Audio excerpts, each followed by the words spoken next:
Welcome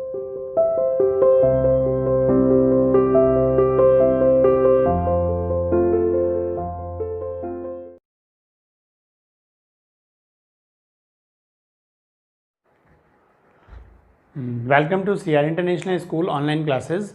Hello students, our today's topic is Kohlrausch law. और बेटा कॉलराश law बताता क्या है कि जैसे आपने लास्ट वीडियो में देखा, हमने एक टॉपिक था हमारा, क्या लास्ट वीडियो का टॉपिक था, variation in the molar conductivity of strong electrolytic solution and weak electrolytic solution on dilution. मतलब ये कि अगर हमारे पास एक स्ट्रॉन्ग इलेक्ट्रोलाइट का सोल्यूशन है और अगर हम उसको डाइल्यूट करते हैं, उसके सोल्यूशन को, कंसंट्रेशन को चेंज करते हैं, और एक वीक इलेक्ट्रोलाइटिक सोल्यूशन है हमारे पास, उसको भी हम डाइल्यूशन करते हैं, मतलब उसमें भी हम उसकी कंसंट्रेशन को चेंज करते हैं, तो दोनों सोल्यूशंस की मोलर कंडक्टिविटी में क्या आता है, एक चेंज आता है। स्ट्रॉन्ग इलेक्ट्रोलाइट में जो वेरिएशन है वो कम आता है और वीक इलेक्ट्रोलाइटिक सोल्यूशन की मोलर कंडक्टिविटी में हमारे पास वेरिएशन क्या आता है, ज़्यादा आता है on dilution. Is it clear point? ये हमारा लास्ट वीडियो था। और उस वीडियो में बेटा देखो, हमने एक हॉकर ये जो रिलेशन था, और वहाँ हमने एक लिमिटिंग मोलर कंडक्टिविटी भी पढ़ाई थी कि मैक्सिमम डाइल्यूशन या जीरो कंसंट्रेशन पर किसी भी इलेक्ट्रोलाइटिक सॉल्यूशन की जो मोलर कंडक्टिविटी होती है, हम उसको क्या बोलते हैं बेटा, लिमिटिंग मोलर कंडक्टिविटी। और जिसको रिप्रेजेंट किया गया था, आप याद करिए किससे, है ना, आपका लैम्डा एम इन्फिनिटी और लैम्डा एम नॉट। ये नॉट जो होता है वो ज़ीरो है ना, ये जीरो कंसंट्रेशन पे है, और ये सेम इसी का रिप्रेजेंटेशन क्या है बेटा, इनफाइनाइट डाइल्यूशन पे। मतलब एक डाइल्यूशन की टर्म में रिप्रेजेंटेशन है और एक कंसंट्रेशन की टर्म में रिप्रेजेंटेशन है, और जो इसको बोलते हैं क्या है हम, लिमिटिंग मोलर कंडक्टिविटी। डेफिनेशन क्या है, ठीक है नहीं, कि किसी भी इलेक्ट्रोलाइटिक सोल्यूशन की जीरो कंसंट्रेशन और इनफाइनाइट डाइल्यूशन पर आपकी जो मोलर कंडक्टिविटी होती है, that is called limiting molar conductivity. और लैम्डा एम सी क्या होता है बेटा आपके पास, कि किसी भी इलेक्ट्रोलाइटिक सॉल्यूशन की गिवन कंसंट्रेशन पर जो मोलर कंडक्टिविटी है, that is lambda M C. तो आपके पास क्या था, याद करिए कि जो एक होकल-डेबाई इक्वेशन थी, lambda M C equal to lambda M nought, ठीक है, या इनफाइनाइट में ले लीजिए, किसी में ले लीजिए, है ना, माइनस ए क्या है कांस्टेंट और ए रूट सी। आपको समझ में आया? तो एक ये रिलेशन थी, इसके थ्रू बेटा दो ग्राफ आए थे। याद करिए, स्ट्रॉन्ग इलेक्ट्रोलाइट का ग्राफ इस टाइप से था, और उसको हम एक्स्ट्रा प्लॉट करके यहाँ तक ला सकते हैं, और ये चीज़ हमारी फिर क्या हो जाएगी, ये जो कंसंट्रेशन है ये लैम्डा एम नॉट हो जाएगी, और यहाँ से यहाँ तक की क्या रहेगी, है ना, लैम्डा एम सी रहेगी, डिफरेंट कंसंट्रेशंस पे। लेकिन अगर यही चीज़ हम वीक इलेक्ट्रोलाइटिक पर है, तो बेटा इस टाइप से हमारे पास ग्राफ आया था। ये जो हमारा ग्राफ था वो इस तरीके से ग्राफ आया था। दोबारा बनाता हूँ आपका, कि इस, और ये लास्ट तक जाता रहता है ऊपर की तरफ, है ना। हम इसको कितना भी एक्स्ट्रा प्लॉट करें बेटा, ये हमारा इस एक्सेस को रीच नहीं करेगा। तो हमने क्या बताया था आपको कि ऑन डाइल्यूशन, मतलब मैक्सिमम डाइल्यूशन के बावजूद भी हम वीक इलेक्ट्रोलाइट 100, क्योंकि वीक इलेक्ट्रोलाइट क्या है, उसकी डेफिनेशन से ही क्लियर है बेटा कि जो कंप्लीटली डिसोसिएट ना हो, और जब वो कंप्लीटली डिसोसिएट नहीं होगा, है ना, तो हम उसकी लिमिटिंग मोलर कंडक्टिविटी कैसे बता सकते हैं, क्योंकि लिमिटिंग मोलर कंडक्टिविटी तो तभी बताई जा सकती है जब कोई इलेक्ट्रोलाइट कंप्लीटली डिसोसिएट हो इनटू देयर आयंस में। Is it clear?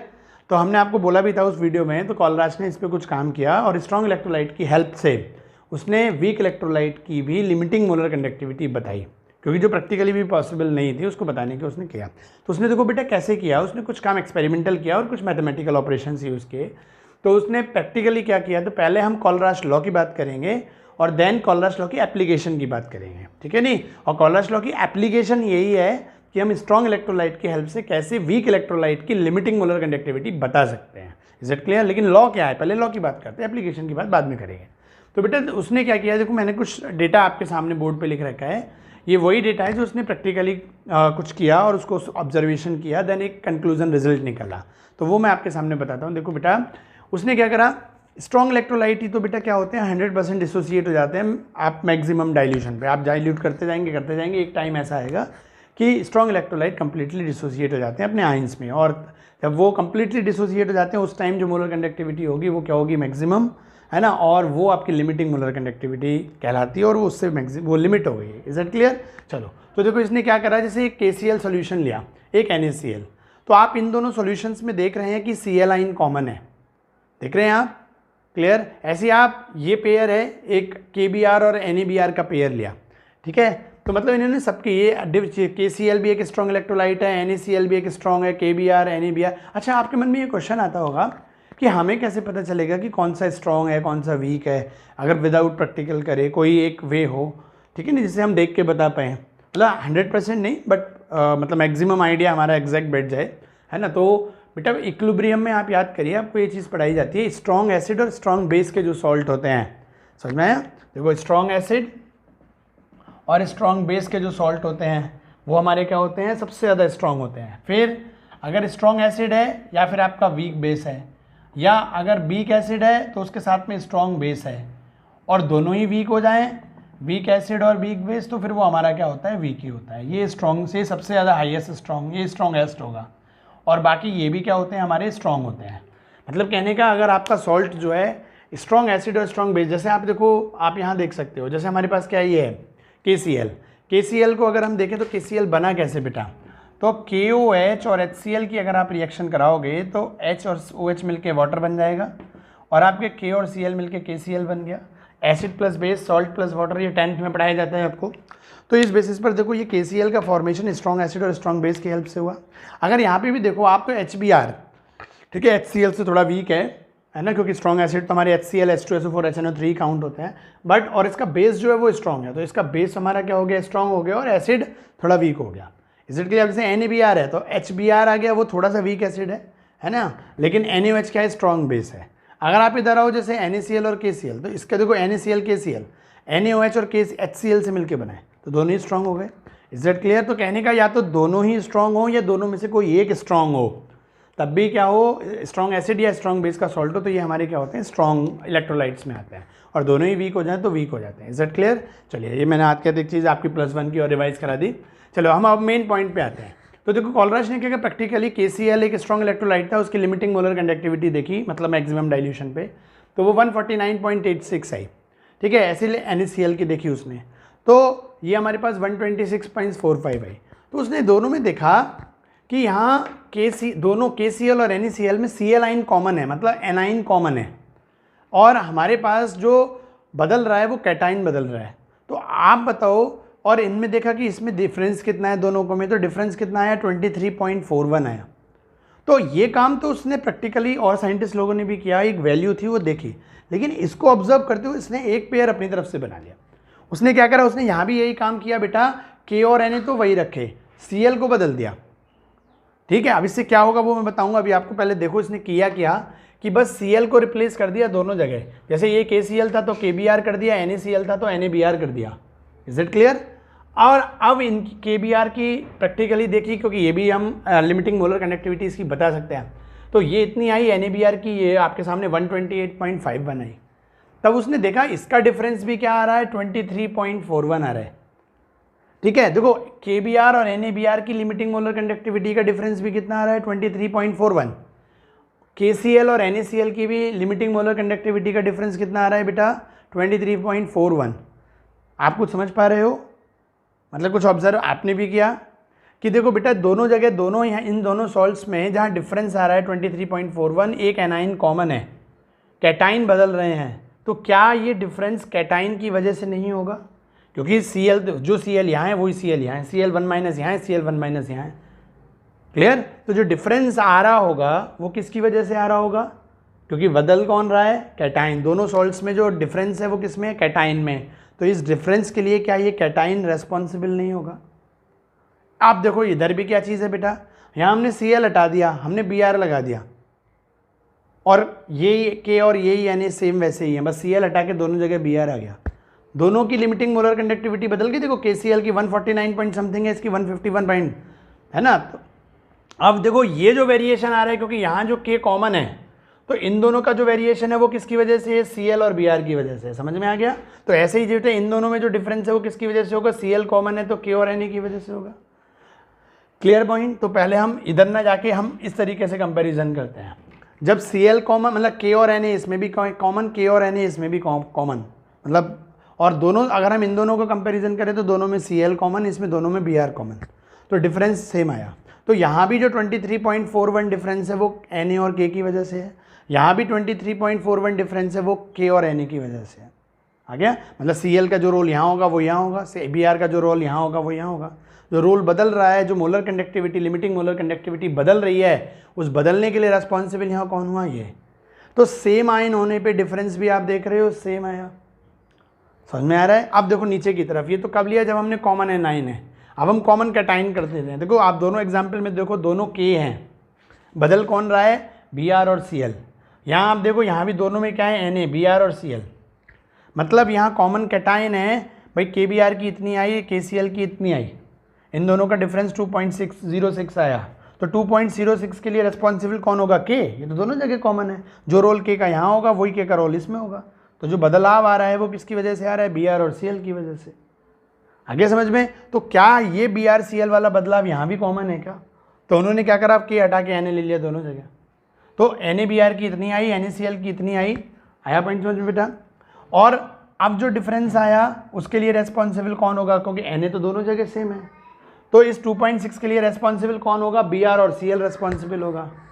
तो जो Br Cl 2.06 के लिए यहाँ भी Br Cl रेस्पॉन्सिबल, 2.06 के लिए यहाँ भी Br और Cl रेस्पॉन्सिबल।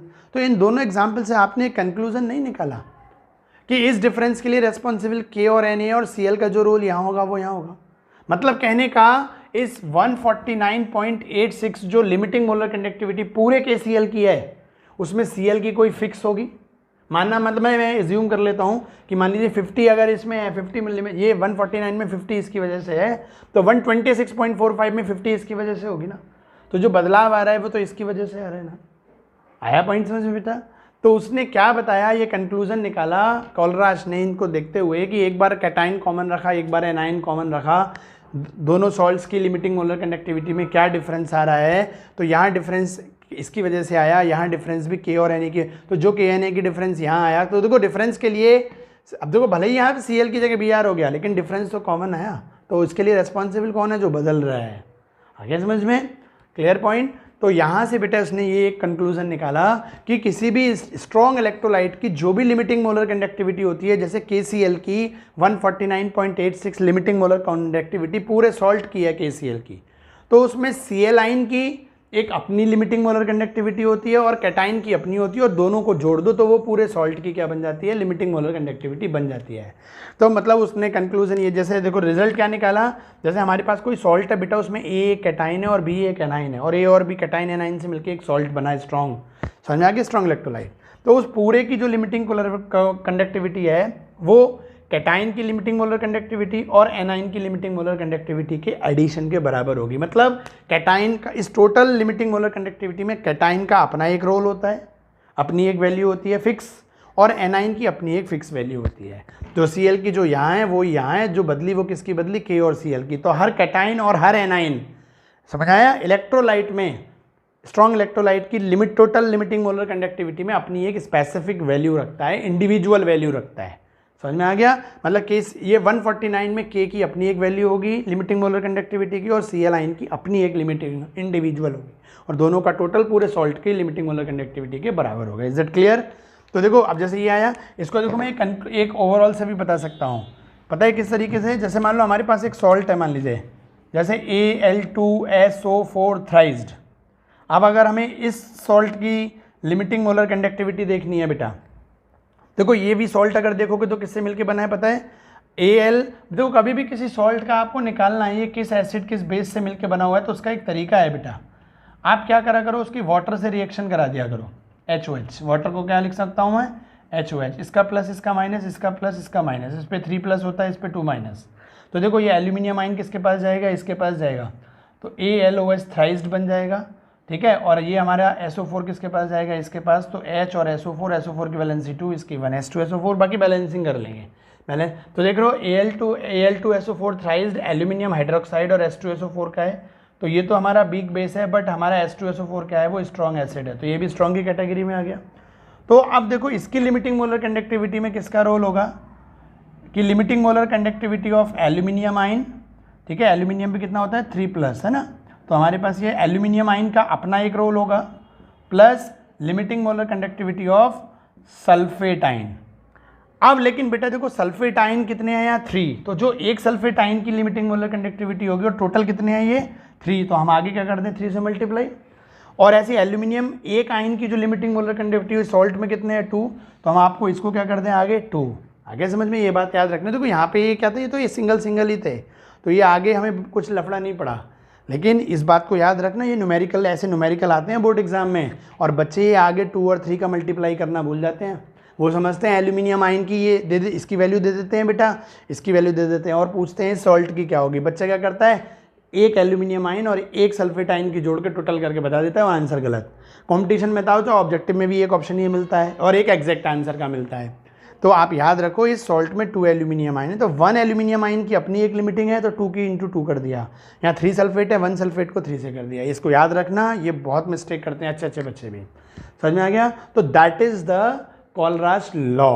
तो कोलराश लॉ समझ में आया आपको क्या है कि उसने डिफरेंट स्ट्रॉन्ग इलेक्ट्रोलाइट्स की लिमिटिंग मोलर कंडक्टिविटी को लिया, एक बार कैटाइन कॉमन रखे, एक बार एनाइन कॉमन रखे, दोनों के डिफरेंस देखे, तब उसने क्या पाया कि कैटाइन एनाइन जो बदल रहे हैं मतलब उनकी किसी भी एक स्ट्रॉन्ग इलेक्ट्रोलाइट की टोटल लिमिटिंग मोलर कंडक्टिविटी में उसके कैटाइन का अपना एक फिक्स रोल होता है इंडिविजुअल, है ना, और एनाइन का अपना एक फिक्स इंडिविजुअल रोल होता है। Is it clear? That is Kohlrausch law. अब देखो नेक्स्ट उसमें हम बात करेंगे कि कोलराश की इस एप्लीकेशन की, इससे कैसे उसने बेटा क्या करा आपके वो उस प्रॉब्लम को सॉल्व किया। सही है? कोलराश लॉ समझ में आया? अब नेक्स्ट वीडियो में हम क्या लेंगे बेटा, ये कि हर सॉल्ट में कैटाइन और एनाइन के अपनी fixed individual limiting molar conductivity होती है इस टोटल में, इसकी हेल्प से उसने कैसे वीक इलेक्ट्रोलाइट की लिमिटिंग मोलर कंडक्टिविटी, ये तो देखो स्ट्रॉन्ग का ही पार्ट हो गया क्योंकि इसमें एसिड स्ट्रॉन्ग है, ठीक है, नहीं तो हम इसको वीक नहीं कर सकते, दोनों ही चीज़ वीक हो जाएं। जैसे आप देख लो एसिटिक एसिड है बेटा, है ना, वो एक वीक एसिड है ना, तो आपको उसको, या एसिटिक एसिड से बना कोई सॉल्ट है जिसमें एसिड और बेस दोनों ही वीक है ना, जैसे आप देखो CH3, हाँ हम इसे ले सकते हैं CH3COONH4, ये अमोनियम आयन है, ये एसीटेट आयन है। इसका एसिड कौन सा है बेटा, देखो CH3COOH, ये इस एसिड से मिलके बनी है और इसका बेस पार्ट कौन है, NH4OH। तो NH4OH is also a weak base and acetic acid is also a weak acid. तो इस सॉल्ट की भी हम लिमिटिंग मोलर कंडक्टिविटी बता सकते हैं by the help of this rule है। तो ये हम नेक्स्ट में डिस्कस करेंगे, एप्लीकेशन ऑफ द कोलराश लॉ, और उसके न्यूमेरिकल कराएंगे। Is it clear? Okay, thank you.